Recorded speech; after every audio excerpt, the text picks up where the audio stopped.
We need to talk about something. Your WordPress site is doing too much. Yes, your WordPress site. I said that. And before you start listing all the reasons why in your particular setup that is different, or why your client needed it, or even why adding that particular plugin to WordPress was the fastest solution, I get it. I've done this too. WordPress makes it ridiculously easy adding plugins to solve complex business logic inside of WordPress. It's extremely easy. But that is part of the problem. Because just because WordPress can just do it doesn't mean it should. So before you work on your next WordPress build, ask yourself this question first. Where should this business logic actually live? Not, can WordPress do this? Is there a plugin for that? Because the answer is almost always a yes, right? There's more than 65,000 plugins published in the WordPress repository right now. WordPress can do a lot. And with enough plugins and a little bit of custom code here and there, you can make WordPress almost handle any business function. But that does not mean WordPress should own every business function. And this is where a lot of WordPress builders and developers and agencies get themselves into trouble. They treat WordPress as the place where every idea must live. Need a pop-up? Add it to WordPress. Need email automation? Sure, add it to WordPress. Do you need segmentation? Sure, also add that to WordPress.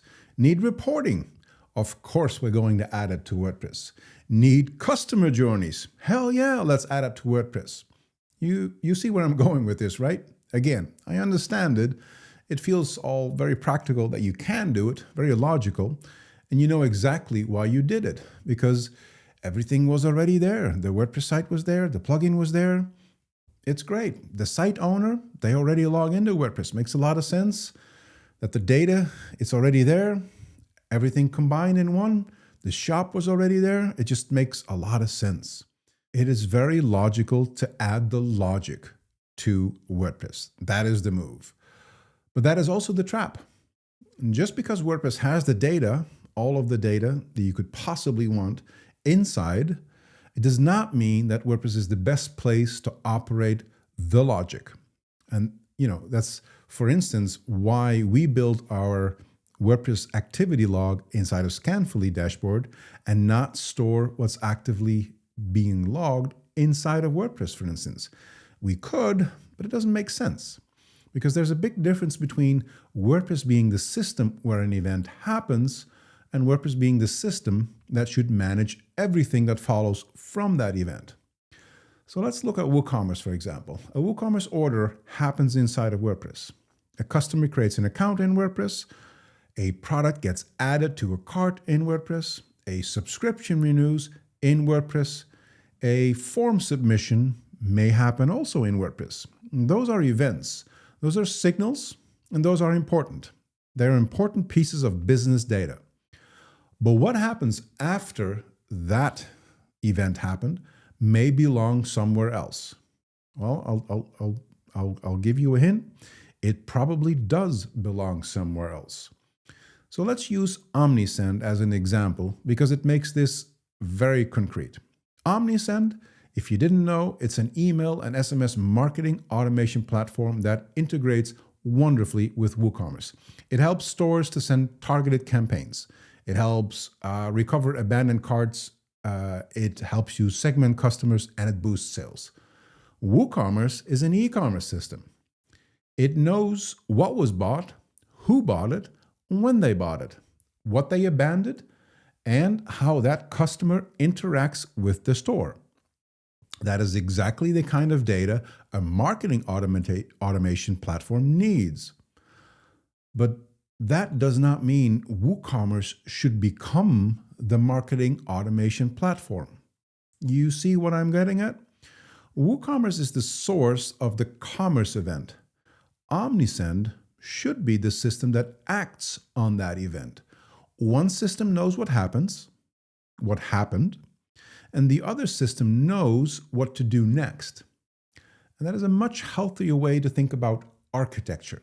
That's a much healthier way to think about performance and resource management inside of WordPress. Because the moment you ask WordPress to handle abandoned cart recovery, customer segmentation, or post-purchase follow-ups, campaign timing, even SMS flows and email deliverability, unsubscribe management, reporting, lifecycle automation, my lord, you can do a lot. But you are no longer just extending WooCommerce. You are really turning your WordPress site into a marketing automation platform. And that is a very different job. You could try to make WordPress own all of that. And honestly, this is where the trap becomes very tempting. Again, because you can probably find a plugin for every single piece Omnisend as a service is doing. And it's very, very tempting. But before you know it, your WooCommerce store is not just a store anymore. It is also a segmentation engine, a campaign scheduler, a reporting system. And also, it also happens to deliver emails. It makes for a customer lifecycle platform. And just like how you should look at a service like Omnisend for your marketing automation, for instance, for your reporting system, you should look at Metoric. It's just about putting the right kind of logic in the right place. And that's the part I want you to really sit with. It's not that we can solve this in WordPress. The question should be, should we? The problem is not that these features inside of WordPress are bad per se. I'm not saying that. I'm saying that the problem is that every feature needs an owner. Every piece of logic needs a place to live. And when you put all that logic inside of WordPress, WordPress has to load it, store it, execute it, schedule it, secure it, debug it, update it, and that's a big one, update it, and it has to work with all the other stuff going on as well, so it has to survive it. WordPress is now serving pages, processing checkouts, and managing content.